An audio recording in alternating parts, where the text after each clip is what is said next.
Hey YouTube, I'm Lucky and I'm going to bring you a strategy guide on how to beat the final boss in the Crown of Sorrows raid that just recently came out. Now I'm making this with about 4 hours of sleep. I just finished the raid. I finished 14th in the world, and so bear with me a little bit here. I might miss a few details, but I want to bring you guys a strategy guide so that way you all can see how we did it and utilize our strategy so that hopefully you can beat it. Maybe you can get yourself the 24-hour emblem. Who knows? But I want to make this video for everyone before I go to sleep tonight. So here it is. The first thing we do is we have 3 people jump in the buff in the middle, and after 3 people jump in that, they split into 3 of the different sort of like triangles or different 1/3 parts of the map. And then we have a warlock that's with each one of those people. So that way you have warlock putting down healing rifts and wells of radiance and so on and so forth. And essentially the way it works is you get the buff and it lasts for about a minute, and you need to swap at this station right here. You need to swap with your partner, and my partner was Joe, and each person had their own partner. And so now Joe has a 1 minute timer, and he needs to make sure to let me know that when his timer is getting low so that we can go back to that same station and swap. And so we will go back and forth to that station over and over and over again. Every roughly 45 seconds, try to just leave about 15 seconds left. Don't want to take it down to the very last second, because if you do let the time run out, you will die. I throw hammers at the ogre when he spawns. The other 2 stations are hunters with golden guns shooting celestial nighthawks. There's a variety of different strategies you could use for that, but I would definitely not go into this raid as underleveled as it is right now without having 3 warlocks.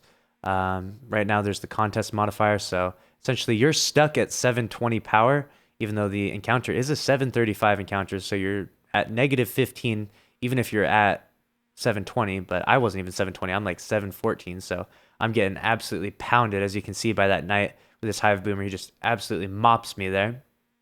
And so those crystals spawn up, and when those crystals spawn up, you need someone who's buffed and someone who is not buffed to both shoot the crystal at the same time, and that's how those get destroyed. And so a combination of having that, and those are random and sporadic. And what you saw there is that the other 2 people from the other station came to meet me at that station so that we could give me the buff because I died. So essentially the buffs transfer over to the station. This is where things get a little bit tricky and confusing, is that the buffs transfer over. You go into the station, the little circle with the purple ball in the middle of it. And if you don't have a buff, you'll be given a buff, and if you do have a buff, you'll lose your buff. So you can go either way with it. Don't overthink it. Don't overcomplicate it. I make it really simple. If you do have a buff and you step in, you'll lose it. If you don't have a buff, you step in, you'll gain a buff. Nice and simple. And so what you want to do is make sure that for each different 1/3 of the map, everyone always has 1 buff and everyone always has no buff. And so 1 buff plus no buff, all 3 different parts of the map, makes it nice and easy. So half the people have the buff, half the people don't, and everyone is fairly distributed throughout the map, and they're always constantly rotating and giving their partner feedback, letting them know, hey, I'm running low on time, so on and so forth.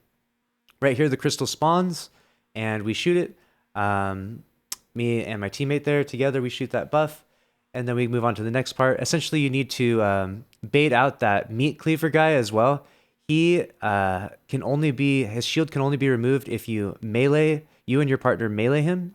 And so you'll see us both jumping into that, and then we put down a well of radiance so that we can survive that. We did a 2 phase on this, so I'll actually go through both phases, and I'm just going to give you guys, like, right off the cuff, this live commentary, all my thoughts. I'll probably edit it a little bit if this gets a little bit too crazy, but like I said, running a little low on sleep, and I want to give you guys a strategy guide, so hopefully you guys can get that 24-hour emblem, because it looks real sexy.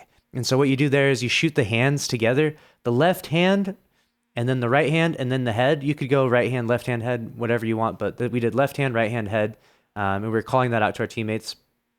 And right here, we're going over and we're shooting left hand, right hand, head, and we're doing everything with Outbreak Prime, and we all have the catalyst on ours, so that's kind of a big key.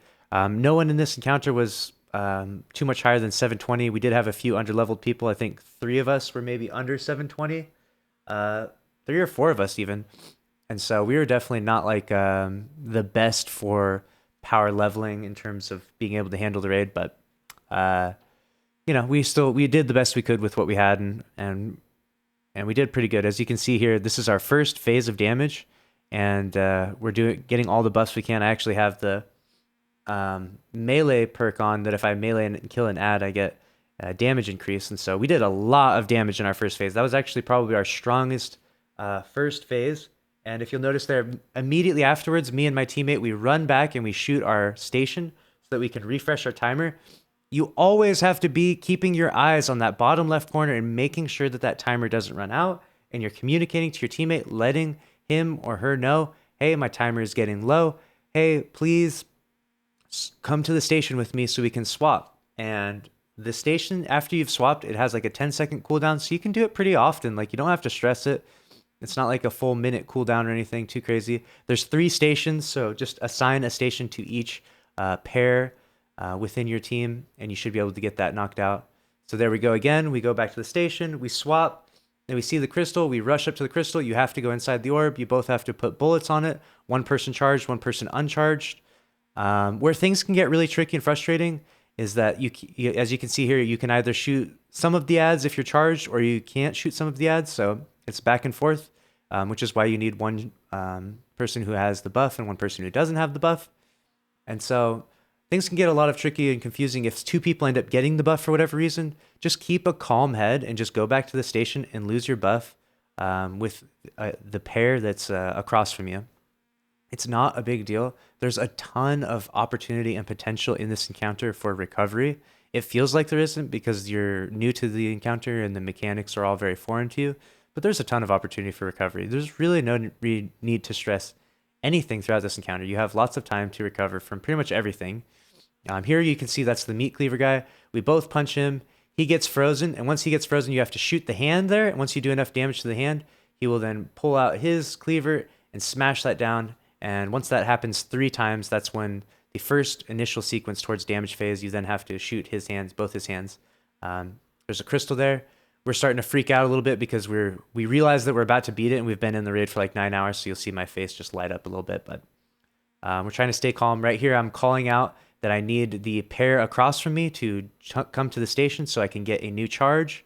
Because after you and your partner have hit the meat cleaver guy, you lose your charge, and so you have to gain a charge from a duo pair throughout the map. Like, you have to ask the team to your left or the team to your right to meet you at the station.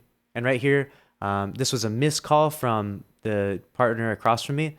He thought that he needed his charge, so I went over there, and he actually didn't. His partner called it out, hey, I actually have my charge. And so I did not activate the station, and we ended up saving ourselves from having to wipe there. That would have been absolutely awful if he had gotten the charge there.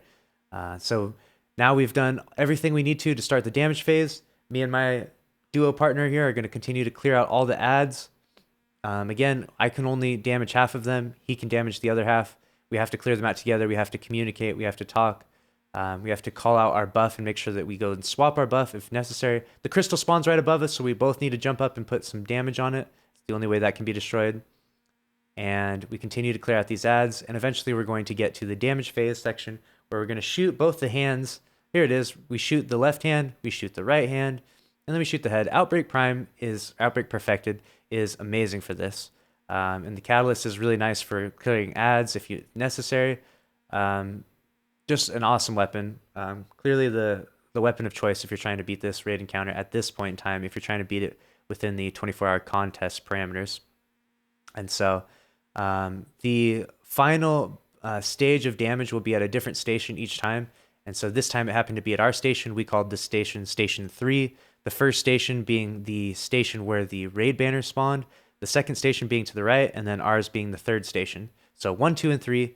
And here we are doing our last damage phase. We didn't have much that we needed to do left, so I just made a point to pretty much hammer him with the Outbreak Perfected. Our entire team just went in on it, and we were very, very excited to finally beat this encounter. And so yeah, that's the strategy guide. If you have any questions or comments, definitely tag me on Twitter. Definitely post some comments below. I'll try and answer as much as I can.